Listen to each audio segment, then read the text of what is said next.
प्रश्न नंबर 46 से। दोस्तों इसी में देखिएगा तो ये भी प्रश्न जो है बहुत आसान है, लेकिन अब नए पैटर्न पे जब शुरू किया गया तो ये सभी प्रश्न को जानबूझकर बताया जाता है। कम समय में बनने वाला प्रश्न बस आपके माइंड में सेट होना चाहिए कि क्या किया गया है।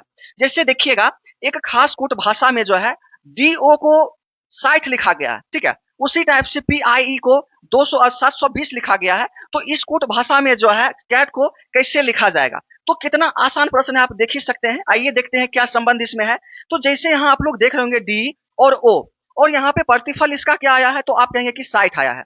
अब ये दोनों को हम रिलेशन बनाते हैं। जैसे कि आपसे पूछा जाए D का प्लेस वैल्यू क्या होगा, तो आप कहेंगे 4। अगर O का प्लेस वैल्यू आपसे पूछ दिया जाए तो आप कहेंगे कि 15 होता है। अगर इन दोनों को हम लोग आपस में मल्टीपल कर लें तो क्या होगा, तो इन दोनों को मल्टीप्लाई कर लेंगे तो आप देखिए यहाँ पे कि इसका मल्टीप्लाई करने के बाद ये इसका आंसर जो है 60 आ जाता है। कहने का ये मतलब है कि 60 यहाँ पे दिया गया था और हम लोग जो है इसमें 60 पुरा लिए हैं। वैसे ही आगे आएंगे तो यहाँ पे देखिए PI और E लिखा गया और इसका प्रतिफल जो है 720 लिखा गया। यही चीज है।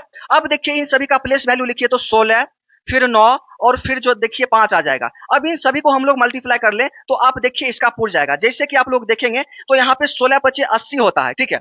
80 हो गया और 80 में 9 से अगर गुना करेंगे तो 9 × 8 = 72 होता है और एक 0 है, तो कहने का मतलब है कि ये 720 पुर जाता है, ठीक है। तो इसका मतलब है कि सभी लेटर के जो प्लेस वैल्यू है उन सभी को मल्टीप्लाई करके और इसका आंसर निकल रहा है। तो हम लोग क्या करेंगे, डायरेक्ट पूछा गया CAT को, तो CAT में क्या हो जाएगा, CA और T लिखा गया। तो इन तीनों का प्लेस वैल्यू 3 × 1 × 20, ठीक है। तो इसको करेंगे तो क्या आ जाएगा, तो कहेंगे कि 60 आएगा, जो कि ऑप्शन नंबर बी में देखेंगे तो 60 इसका राइट आंसर आप लोगों को दिख रहा होगा। तो मतलब इस तरह से ये सभी प्रश्न को देखना है और टारगेट करना है कि कैसे इसको बनाना है। बस आप लोग क्वेश्चन को समझ जाते हैं, क्वेश्चन को पकड़ लेते हैं तो फिर आपसे एक भी प्रश्न नहीं छूटेगा। ये चीज समझ लीजिए, ठीक है।